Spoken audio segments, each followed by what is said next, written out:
साथियों, पेंटिंग्स का संसार जितना रंगों से भरा होता है, उतना ही खूबसूरत होता है।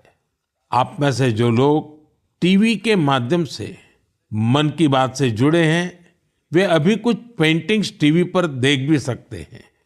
इन पेंटिंग्स में हमारे देवी देवता, नृत्य की कलाएं और महान विभूतियों को देखकर आपको बहुत अच्छा लगेगा।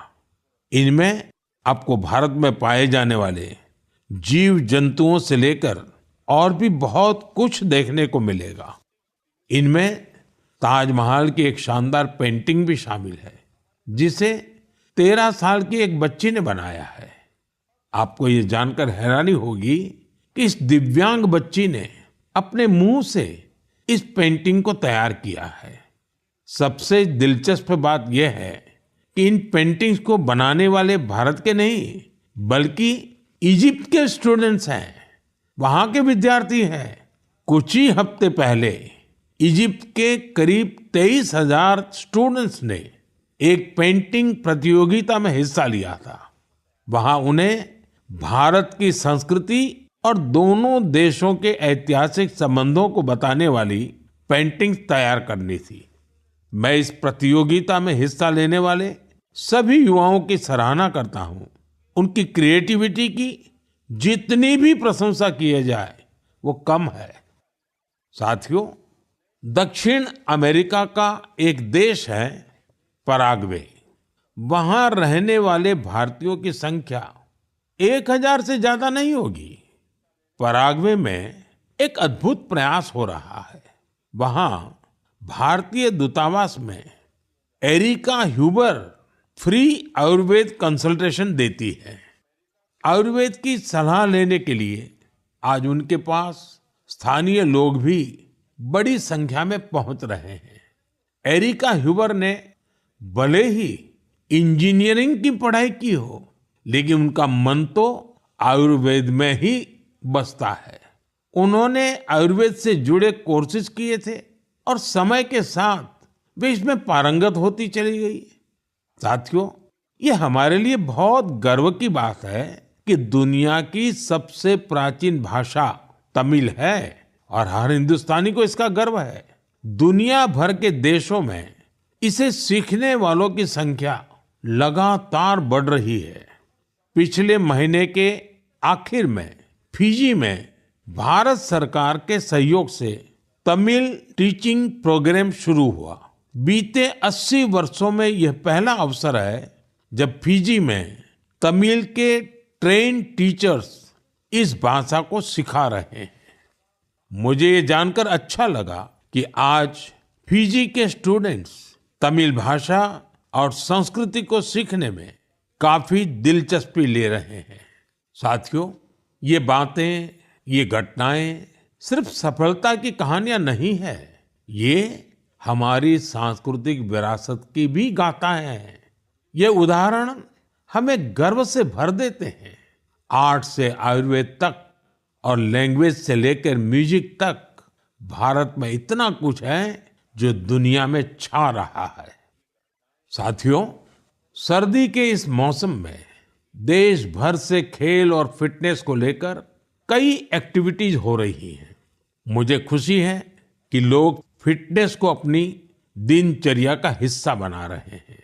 कश्मीर में स्कीइंग से लेकर गुजरात में पतंगबाजी तक हर तरफ खेल का उत्साह देखने को मिल रहा है। संडे ऑन साइकिल और साइकिलिंग ट्यूसडे जैसे अभियानों से साइकिलिंग को बढ़ावा मिल रहा है। साथियों, अब मैं आपको एक ऐसी अनोखी बात बताना चाहता हूं जो हमारे देश में आ रहे बदलाव और युवा साथियों के जोश और जज्बे का प्रतीक है। क्या आप जानते हैं कि हमारे बस्तर में एक अनूठा ओलंपिक शुरू हुआ है? जी हाँ, पहली बार हुए बस्तर ओलंपिक से बस्तर में एक नई क्रांति जन्म ले रही है। मेरे लिए ये बहुत ही खुशी की बात है कि बस्तर ओलंपिक का सपना साकार हुआ है। आपको भी ये जानकर अच्छा लगेगा कि यह उस क्षेत्र में हो रहा है जो कभी माओवादी हिंसा का गवाह रहा है। बस्तर ओलंपिक का शुभंकर है वन भैंसा और पहाड़ी मैना। इसमें बस्तर की समृद्ध संस्कृति की झलक दिखती है। इस बस्तर खेल महाकुंभ का मूल मंत्र है करसायता बस्तर, बरसायता बस्तर, यानी खेलेगा बस्तर, जीतेगा बस्तर।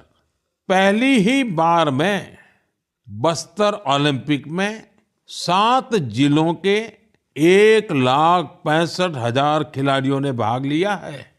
यह सिर्फ एक आंकड़ा नहीं है, यह हमारे युवाओं के संकल्प की गौरव गाथा है। एथलेटिक्स, तीरंदाजी, badminton, football, hockey, weightlifting, karate, kabaddi, kho kho और वॉलीबॉल, हर खेल में हमारे युवाओं ने अपनी प्रतिभा का परचम लहराया है।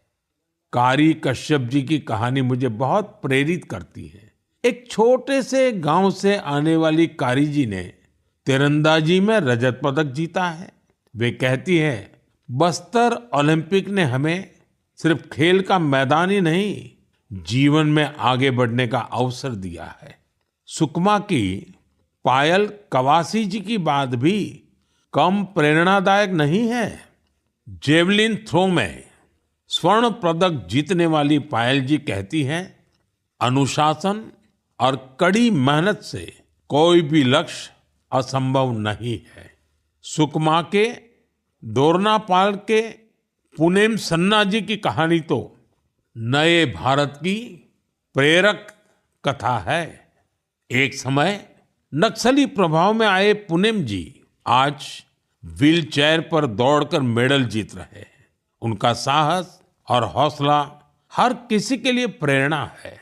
कोंडा गांव के तीरंदाज रंजू सौरी जी को बस्तर यूथ आइकॉन चुना गया है। उनका मानना है, बस्तर ओलंपिक दूर दराज के युवाओं को राष्ट्रीय मंच तक पहुंचाने का अवसर दे रहा है। साथियों, बस्तर ओलंपिक केवल एक खेल आयोजन नहीं है, यह एक ऐसा मंच है जहां विकास और खेल का संगम हो रहा है, जहां हमारे युवा अपनी प्रतिभा को निखार रहे हैं और एक नए भारत का निर्माण कर रहे हैं। मैं आप सभी से आग्रह करता हूं, अपने क्षेत्र में ऐसे खेल आयोजनों को प्रोत्साहित करें। हैशटैग खेलेगा भारत, जीतेगा भारत के साथ अपने क्षेत्र की खेल प्रतिभाओं की कहानियां साझा करें। स्थानीय खेल प्रतिभाओं को आगे बढ़ने का अवसर दें। याद रखिए, खेल से न केवल शारीरिक विकास होता है, बल्कि ये स्पोर्ट्समैन स्पिरिट से समाज को जोड़ने का भी एक सशक्त माध्यम है। तो खूब खेलिए, खूब खेलिए।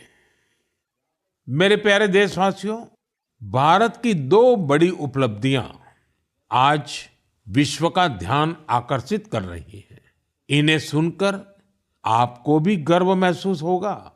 ये दोनों सफलताएं स्वास्थ्य के क्षेत्र में मिली हैं। पहली उपलब्धि मिली है मलेरिया से लड़ाई में। मलेरिया की बीमारी 4000 वर्षों से मानवता के लिए एक बड़ी चुनौती रही है। आजादी के समय भी